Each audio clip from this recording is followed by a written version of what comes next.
নমস্কার বন্ধুরা, সবাইকে স্বাগত জানাই আমার নতুন একটি ভিডিওতে। তো আমার এই বোগেনভিলিয়া গাছটা প্রচণ্ড হারে লম্বা হয়ে যাচ্ছে, আর এইখানে এই ডালটা খুব সুন্দর হয়েছে।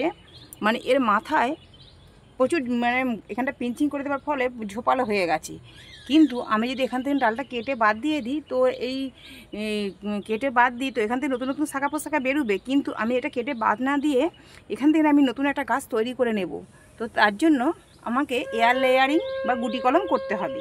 তো চলো আজকে দেখাই গুটি কলম কিভাবে করি। এর জন্য আমাদের যে কোনো একটা এরকম নোট নির্বাচন করতে হবে। তো আমি এইখানটা থেকে করতে পারি, এখানটা থেকে করতে পারি, তো আমি এখানটা থেকে করছি। তো এর জন্য প্রথমে কি করতে হবে, প্রথমে আমরা অন্যান্য গুটি কলম যেভাবে করি, বোগেনভিলিয়া গাছে গুটি কলমটা একটু অন্যরকমভাবে করব। তো এর জন্য এই নোড এরিয়া থেকে গাছটাকে একটু অংশ চিরে আলাদা করে নেব। দেখো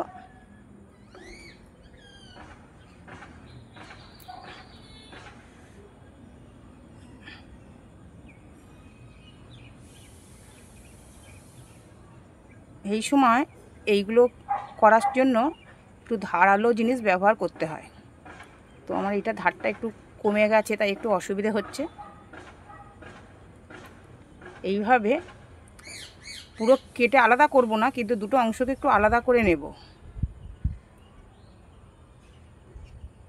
মধ্যিখানটা জুড়ে থাকবে, এদিকে নোড এরিয়াটা উপর দিকে উঠিয়ে দেব, আর নিচের দিকটা জুড়ে থাকবে।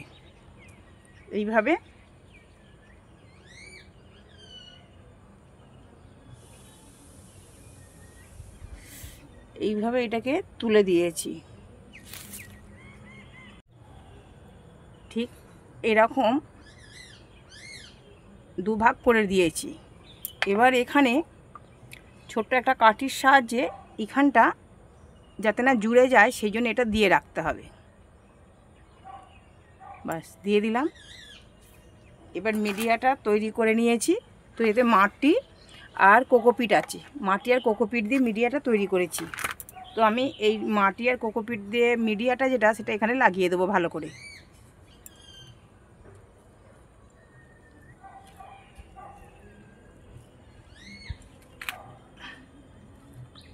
মাটিটা কম হয়েছে,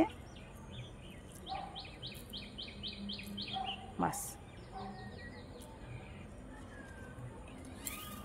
এবার একটা এটা পলিথিনের সাহায্যে ভালো করেভাবে বেঁধে দেব।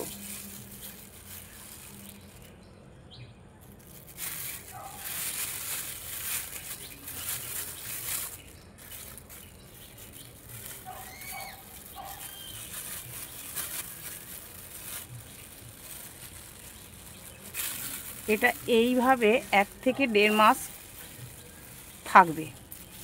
এতে কোনো জল দেওয়ারও দরকার নেই, কিচ্ছু করার দরকার নেই। এখানে আপনা থেকে শিকড় বেরিয়ে যাবে।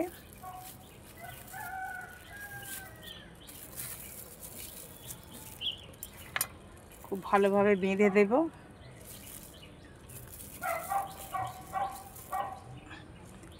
শিকড় এসে গেলে তারপর এটাকে কেটে আলাদা করে নেব।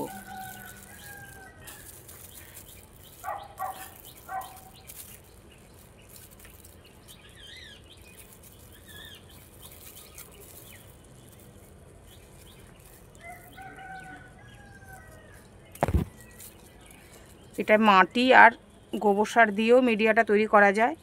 আমি এবারে কোকোপিট দিয়ে করেছি। আমি সব কিছু ঘুরিয়ে ফিরিয়ে করি।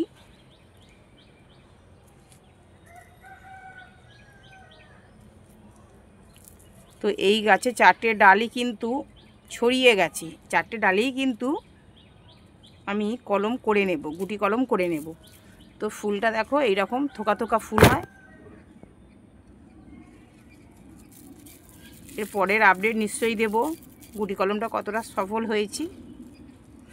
তো নমস্কার বন্ধুরা, আজ এই পর্যন্তই থাক।